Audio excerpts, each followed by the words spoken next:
Kot je že predsednik uprave Pomurskega sejma povedal gospod Erjavec, je bilo kar nekaj sejmov preloženih, oziroma smo jih mogli prilagajati.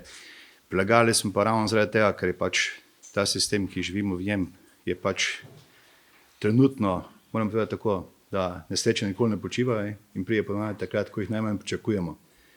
Tako je bilo v preteklosti in smo pač nekatere stvari mogli preložiti, tudi sejem Sobra večkrat, potem migracije in pa seveda COVID-19, tako da mislim, da od leta 2021 do 2023 smo spet prišli nazaj na tisti bienalni del, ki ga izmenjujemo skupaj z Bogatajem dneve zaščite reševanja. Moram povedati, da uprava zaščite reševanje je na prejšnjem sejmu, na 8. sejmu Sobra, dala kot izziv ravno prilagajanje podnebnim spremembam. Tem podnebnim spremembam, ki smo dejansko zdaj tudi priča v zadnjem letu še najbolj, se pravi tako tistim majskim, julijskim, avgustovskim neurjem in seveda tem najbolj avgustovskim poplavam, seveda od 4. avgusta naprej.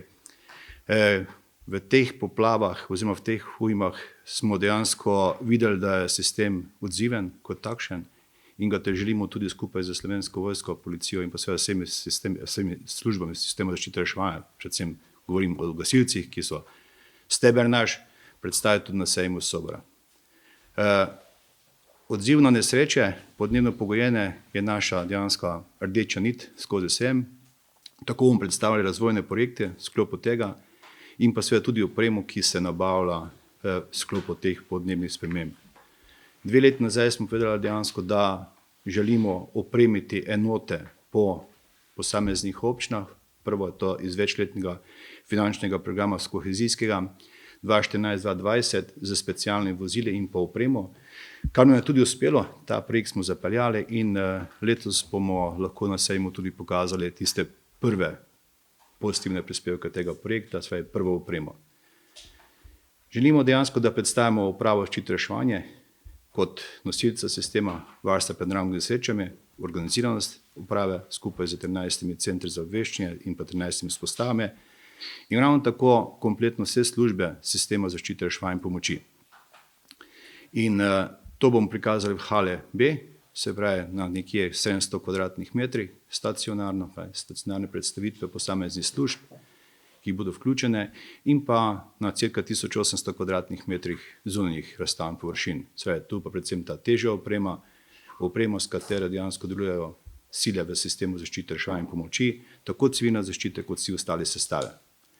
Mislim, da bo zanimivo pogledati najnovejše pridobitve in pa tudi pridobitve, ki so bile dejansko glede opreme vključene tudi v mednarodni nabor enot, če je samo izpostaven enoto HCP oziroma enoto za prečipavanje vode, ki je bila udeležena večkrat intervencije tudi v tujini, svoje prečipavanje vode, večjih količin in je tudi v naboru Evropskega mehanizma civilne zaščite, sodelovala nazadnje v Italiji ob majskih oziroma junijskih poplavah, uspešno moram povedati.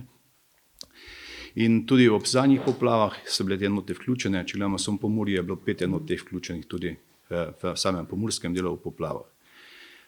Za otroke bomo pripravili, za najmlajšo prvo triado bo pripravljena 4x4, dejansko 4x lutkovna predstava Pikec Ježek in Gasilko Jež, seveda bo tudi delavnica za otroke v hali B in pa dejansko povabili smo tudi tuje, se pravi sorodne službe iz sosednjih obmejnih dežel in pa županij sosednjih držav, tako da pričakujem tudi njihov odziv na ta dogodek.